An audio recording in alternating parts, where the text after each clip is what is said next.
Chapter 3 Pair of linear equations in two variables பார்க்க போகிறோம். அதோட இன்ட்ரோடக்ஷனில் இம்பார்ட்டன்ட் பாயிண்ட்ஸ் பார்க்கலாம்.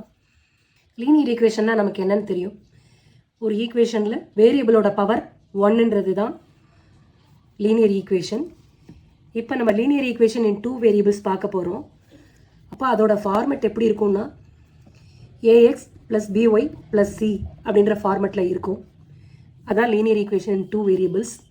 இந்த லீனியர் ஈக்குவேஷன்ஸை கிராஃபிக்கல் மெத்தட்லையும் அல்ஜிபிரிக் மெத்தட்லையும் சால்வ் பண்ணலாம். கிராஃபிக்கல் மெத்தடில் எப்படி சால்வ் பண்ணுறது அப்படின்றத பார்க்கலாம். ரெண்டு லீனியர் ஈக்குவேஷன்ஸ் எடுத்துக்கிறோம். a1x + b1y + c1 = 0, a2x + b2y + c2 = 0. இப்போ இதோட கரஸ்பாண்டிங் கோஎஃபிஷியன்ஸோட ரேஷியோஸ், இந்த ரெண்டு ஈக்குவேஷன்லையும் எக்ஸோட கோஎஃபிஷியன்ஸோட ரேஷியோ a1/a2 = b1/b2, ஒய்யோட கோஎஃபிஷியன்ஸ் அதை கம்பேர் பண்ணுறோம். அப்படி பண்ணும்போது அந்த ரேஷியோஸ் நாட் ஈக்குவல்ட்டாக இருந்துச்சு அப்படின்னா அந்த லீனியர் ஈக்குவேஷன்ஸ் ரெண்டும் இன்டர்செக்ட் ஆகுது அப்படின்னு அர்த்தம். அதாவது ஒரு லீனியர் ஈக்குவேஷனோட லைன் இன்னொரு லீனியர் ஈக்குவேஷனோட லைன் ரெண்டும் இன்டர்செக்ட் ஆகும் இல்லையா?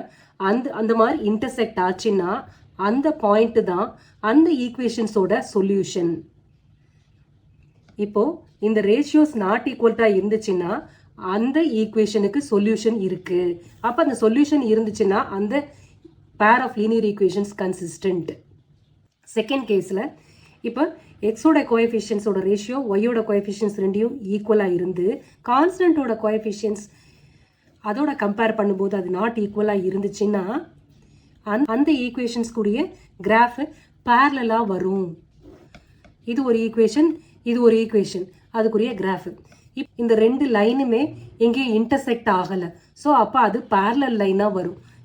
ஒய்யோட coefficient is not equal to கான்ஸ்டன்ட்டோட கோஎஃபிஷியன்ஸ் இப்படி வந்துச்சு அப்படின்னு சொன்னால் கொடுத்துருக்கிற linear equations are parallel. So பேரலாக இருக்கும்போது there is no சொல்யூஷன். சொல்யூஷனே இல்லைன்னா அது இன்கன்சிஸ்டன்ட். இப்போ ரெண்டு லீனியர் ஈக்குவேஷனோட கிராஃபும் இன்டர்செக்ட் ஆச்சு அப்படின்னா ஹேஸ் அ சொல்யூஷன். இன்டர்செக்டே ஆகலைன்னா has no solution. So it is inconsistent. இப்போ எக்ஸோட கோஎஃபிஷியன்ஸ் அதோட ரேஷியோ, ஒய்யோட கோஎஃபிஷியன்ட்டோட ரேஷியோ, கான்ஸ்டன்ட்டோட கோஎஃபிஷியன்ட்டோட ரேஷியோ இது எல்லாமே ஈக்குவலாக இருந்துச்சு அப்படின்னா அந்த pair of linear equations coincide. இது ஒரு ஈக்குவேஷனோட லைன் இன்னொரு ஈக்குவேஷனோட லைனும் இப்படியே தான் இருக்குது, ஒன்று மேலே ஒன்று தான் வருது. அதாவது 3x + 5y = 8 இருக்கு, 6x + 10y = 16 அப்படின்னா இந்த ஈக்குவேஷனை 2ஆல் டிவைட் பண்ணால் we will be getting the same first one. அப்போ இது ரெண்டும் சேம் ஈக்குவேஷன்ஸ். அப்போ அந்த ரெண்டு ஈக்குவேஷனும் கோயின்சைடு ஆகிடும். கோயின்சைடு ஆச்சு அப்படின்னு சொன்னால் இந்த லைனில் இருக்கிற ஒவ்வொரு பாயிண்ட்டுமே சொல்யூஷன்ஸ் டு த ஈக்குவேஷன்ஸ் தான். அப்போ infinitely many solutions we will have.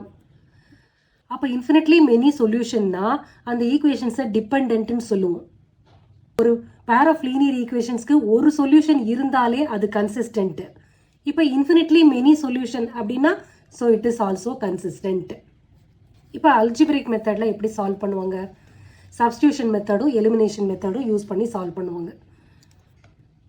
Example சம்ஸ்க்கு போகலாம்.